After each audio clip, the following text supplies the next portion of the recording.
Listen closely. Imagine standing in a room where applause rains down, and yet you feel nothing.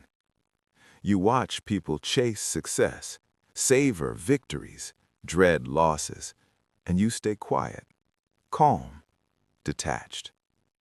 You tell yourself it's indifference, a kind of freedom, but the truth is deeper. The detachment that once protected you now quietly keeps you apart from joy, from grief, from connection itself. This is the paradox. Survival once required emotional armor. Now, that armor shapes every choice, every moment, silently, invisibly. What is happening here is more than choice. It is a nervous system shaped by experience. Avoidant detachment, early on you learned closeness could bring pain, so you adapted. Love and loss became abstract, observed rather than lived. Emotional neglect schema, your feelings were minimized, ignored, or unsafe. Detachment became a subconscious shield protecting you from disappointment. Hypervigilance and parentification, perhaps you read the emotions of others as a child, managing their moods at the cost of your own. Every achievement, every setback, filtered through this lens of careful control. These patterns are not flaws, they are survival strategies that rewired your identity, your relationships, and even your perception of success. But this survival comes at a cost.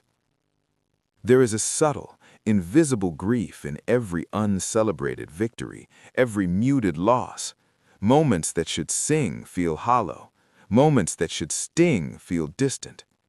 The philosopher Seneca said, "It is not that we have a short time to live, but that we waste a lot of it." And perhaps the most wasted moments are the ones we don't allow ourselves to feel. The small triumphs, the quiet defeats, the messy, vibrant pulse of life. You traded raw experience for protection. You silenced the highs to avoid the lows, and in doing so, life's richness slipped quietly past.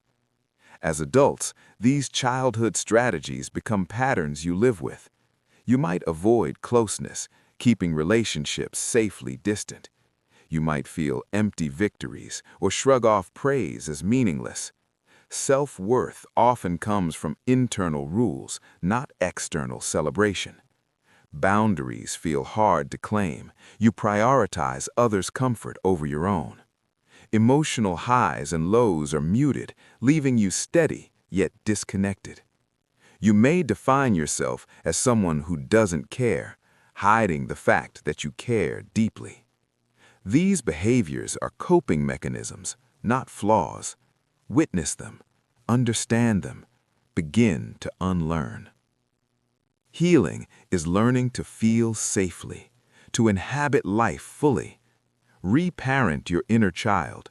Speak to the part of you that learned detachment for survival.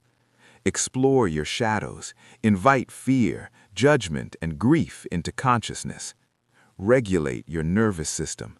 Breath, grounding, and mindful celebration teach safety in sensation. Choose softness over constant protection. Lean into experience. Carl Jung said, "I am not what happened to me. I am what I choose to become." The goal is not perfection, not fixing, but wholeness. To feel the thrill of a win, the sting of a loss, and the quiet joy in between. Step out from behind the wall you built. Witness life. Reclaim your pulse.